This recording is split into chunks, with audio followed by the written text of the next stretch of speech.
नमस्कार दोस्तों, स्वागत है आज के इस नए वीडियो में। तो आज हम लोग नया चैप्टर शुरू करने जा रहे हैं जिसका नाम है ग्रेविटेशन। तो इस वाले पार्ट में हम लोग इंट्रोडक्शन जानेंगे कि इस चैप्टर में क्या क्या है हमें पढ़ने का, और ये ग्रेविटेशन का एक रफ ओवरव्यू लेंगे। ठीक है, तो चलिए शुरू करते हैं इस वीडियो को।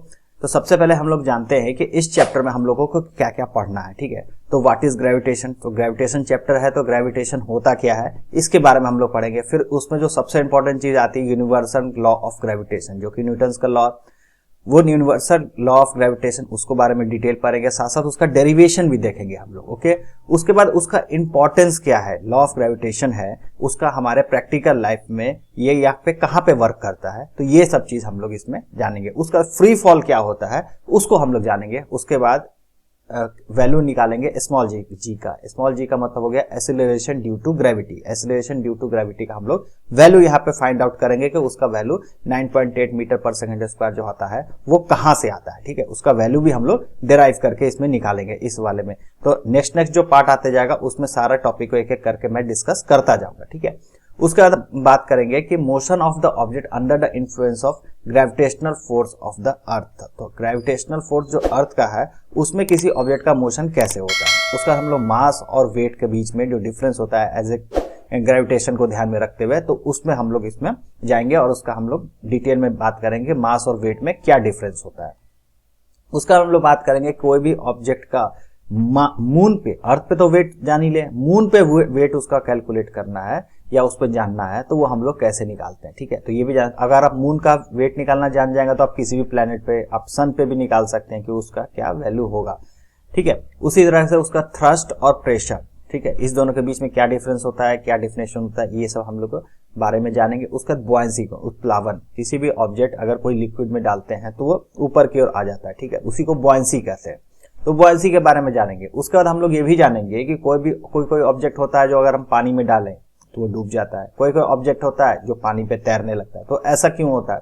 ठीक है, जैसे पानी का ही एग्जांपल अगर हम लोग ले लें तो पानी के ऊपर अगर हम लोग थर्माकोल डालते हैं तो वो तैरेगा। वही अगर पानी के में अगर हम लोग लोहे का कोई ऑब्जेक्ट डाल देते हैं, कोई लोहे का कील डाल दिए या फिर कोई नट डाल दिए लोहे का, तो वो डूब जाता है। तो ऐसा क्यों होता है। उसका आर्किमिडीज प्रिंसिपल जो बहुत इंपॉर्टेंट है उसको भी हम लोग इसमें जानने वाले हैं। ठीक है, तो सबसे पहले इस वाले वीडियो हम लोग समझते हैं कि ग्रेविटेशन होता क्या है। तो आप लोगों ने देखा होगा कि किसी भी ऑब्जेक्ट को अगर हम लोग गिराते हैं किसी हाइट से, खड़े होकर एक ऑब्जेक्ट को, एक पत्थर को गिराते हैं तो वो हमेशा अर्थ की तरफ, पृथ्वी की तरफ, सरफेस की तरफ गिर जाता है। ठीक है, जो हमारे जितने सोलर सिस्टम में जितने प्लैनेट्स है, अर्थ हो गया, वेनस हो गया, जुपिटर हो गया, सैटर्न हो गया, ये सभी के सभी सन के अराउंड ही क्यों चक्कर लगाते हैं। उतना ही छोड़िए, मून जो है वो हमारे पृथ्वी के चारों ओर ही क्यों चक्कर लगाते हैं, ऐसा क्यों होता है। ये सब के बारे में जो बेसिक थीम है, ये सब चीज हो रहा है, क्यों हो रहा है, ये सब चीज होता है ग्रेविटेशन के कारण। ठीक है, अगर कोई ऑब्जेक्ट गिराया जाता है, ठीक है, कोई ऑब्जेक्ट को हम गिराते हैं तो वो अर्थ पे गिर जाता है, तो ऐसा इसलिए हो रहा है, इसका मतलब ये है कि कोई ना कोई फोर्स एक्ट कर रहा है जिसके कारण वो ऑब्जेक्ट खींचा चला जा रहा है पृथ्वी की तरफ, मतलब सरफेस ऑफ द अर्थ। उसी तरह से सन के चारों जो प्लेनेट का मैंने एग्जांपल बताया, तो वो क्यों रोटेट कर रहा है, मतलब है कि सन उसको खींच रहा है अपने तरफ। ठीक है, सन खींच रहा है और वो सारे प्लैनेट उसके चारों ओर चक्कर लगाने लग रहे हैं। उसी तरह से अर्थ मून का भी केस में, मून को अर्थ खींच रहा है अपने तरफ, तो जिसके कारण कुछ तो एक फोर्स लग रहा है वहां पे जिसके कारण वो रोटेट कर जा रहा है। ठीक है, तो इसी चीज को सबसे पहले ये चीज को पकड़ा न्यूटन ने, आइजैक न्यूटन सर ने। तो इनके द्वारा जो ये चीज पकड़ा गया, और ये जो फोर्स लग रही थी, कोई भी ऑब्जेक्ट को हम लोग फ्री फॉल में छोड़ दे, मतलब कि जस्ट ड्रॉप करते हैं तो वो अर्थ पे गिर जा रहा है, तो ऐसा क्यों हो रहा है। तो यहाँ पे जो फोर्स लग रहा है इसी को आइजैक न्यूटन ने ग्रेविटेशनल फोर्स का नाम दिया।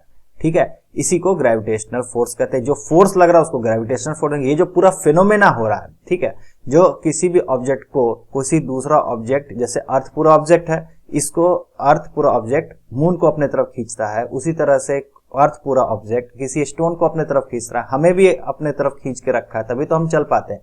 तो ये जो पूरा फेनोमेना इसको ग्रेविटेशन कहेंगे, और जो ये फोर्स लगा रहा है, एक ऑब्जेक्ट दूसरे ऑब्जेक्ट के प्रति जो फोर्स लगा रहा है उसको ग्रेविटेशनल फोर्स कहेंगे। अब थोड़ा आइजैक न्यूटन के बारे में भी जान लेते हैं। ग्रेविटेशन की बात हो रही है तो आइजैक न्यूटन के बारे में अगर हम लोग नहीं जाने तो बेईमानी होगी। तो आइजैक न्यूटन सर के बारे में जान लेते हैं। इंग्लैंड में इनका जन्म हुआ था, बाद में कैम्ब्रिज यूनिवर्सिटी में पढ़ने गए 1661 में। ठीक है। तो पढ़ते पढ़ते क्या हुआ कि प्लेग फैल गया, तो 1664 में प्लेग फैल गया और वो जैसे कि हमारा यहाँ जो कोविड जो फैला था जिसके कारण सारा चीज लॉकडाउन हो गया था, तो वहां पे भी इस तरह का लॉकडाउन हो गया था 1664 में। तो वो भी घर पे बैठ गए, तो घर में बैठे थे, कुछ ना कुछ खाली दिमाग था तो कुछ ना कुछ करना ही था। तो बैठे बैठे एक दिन क्या हुआ कि बैठे बैठे एक पेड़ के नीचे, एप्पल का पेड़ था, आज भी वो पेड़ जिंदा है, वो आज भी उसको ऐसे स्मारक रखा गया। तो उस पेड़ के नीचे बैठे हुए थे, तो एक एप्पल गलती से उनके सर पे आके गिर गया। तो वहीं पे वो सोचने के लिए मजबूर हो गए कि आखिर ये जो एप्पल टूटा तो ये मेरे सर पे ही क्यों गिरा, मून की तरफ क्यों नहीं गिरा, ये ऊपर की ओर क्यों नहीं चला गया, मतलब नीचे की ओर ही क्यों आया, मतलब कि अर्थ के तरफ ही क्यों आया, ठीक है, वो कहीं और क्यों नहीं चला गया। तो इसका मतलब है कि कोई ना कोई ऐसा फोर्स है जो कि इसको खींच रहा है एप्पल को। जैसे ही वो पेड़ से टूटा तो वो फोर्स के कारण वो एप्पल उनके तरफ गिर गया। अब इन्होंने ये भी सोचा कि जैसे कि कोई ऑब्जेक्ट को अर्थ अपने तरफ खींच ले रहा है, उसी तरह किसी दूसरे ऑब्जेक्ट को मून भी अपने तरफ खींच लेगा। तो यहाँ पे फिनोमेना सबका सेम हो रहा है, और ये जो सेम फिनोमेना है ऑब्जेक्ट को अट्रैक्ट करने वाला, तो ये हो ना हो ये एक तरह का फोर्स है, और इस फोर्स का उन्होंने नाम दिया ग्रेविटेशनल फोर्स। और ये सेम फोर्स है जो हर जगह रिस्पॉन्सिबल है, मतलब कि अर्थ को, जो अर्थ है वो सन के चारों ओर चक्कर लगा रहा, तो एक बाइंडिंग फोर्स है, वहां पे भी यही ग्रेविटेशनल फोर्स है।